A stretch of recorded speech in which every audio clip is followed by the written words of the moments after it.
বিস্তারিত বলুন।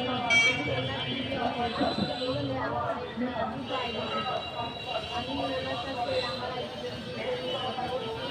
উনি আমাকে মানে ওনার যতটুকু সাহায্য ছিল চেষ্টা করেছে আমার আইডিটা মানে আমার একটা আইডিটা নিয়ে অনেক স্বপ্ন ছিল যে আমি একটা অনলাইনে কিছু করবো, কিন্তু আমি ওনার কাছে ভাবছিলাম না আমাকে এতটা হেল্প করবে ওইটা আমি আশা করিনি। কিন্তু আমাকে মানে ওনার সর্বোচ্চ জায়গা দিয়ে আমাকে হেল্প করছে। আমার একটা ছোট্ট আইডি ছিল, ওই আইডিটা মানে উনি কাজ করাতে মানে আমাকে বাহির থেকে ডিরেকশন দেওয়াতে আমার অনেক উপকার হয়েছে। আমার সর্বোচ্চ 7 দিনের ইনকাম আসছে ওই আইডিটাতে 1.5 লাখ টাকা, শুধু 7 দিনের ইনকাম। উনি চাইলে অনেক কিছুই করতে পারে, কিন্তু আমি কখনো মানে এটা আশা করি না যে ওনার আইডিটা এইভাবে মানে সোজা চাল এরকম করবে। আমি মানে এটা আশা করি না, এটা কখনো ভাবতে পারি না। আমি এই জায়গায় সকাল 8টার দিকে উঠেছি, কারণ ওনার এই বিষয়টা নিয়ে আমার মনে অনেক রাগ লাগছে।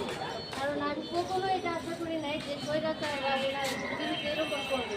কারণ ওনার টাকাটা শুধু ওনার কাছে সীমাবদ্ধ না, কারণ উনি এরকম কোনো জায়গা নাই যে উনি এই টাকাটা মানে পৌঁছায় দিতেছে না, বরং বন্যায় যে ত্রাণগুলো পৌঁছাইছে ওইগুলোতে মানে ওনার ব্যাপক পরিমাণে সাহায্য দিল, সহযোগিতা দিল।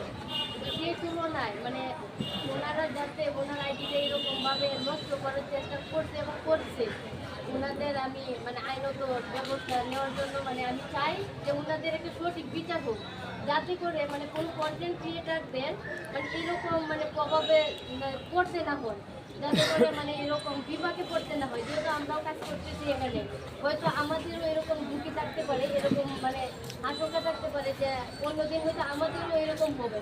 যদি ওনার আইডিটাতে মানে আইনত ব্যবস্থা নেওয়া হয় তাহলে অবশ্যই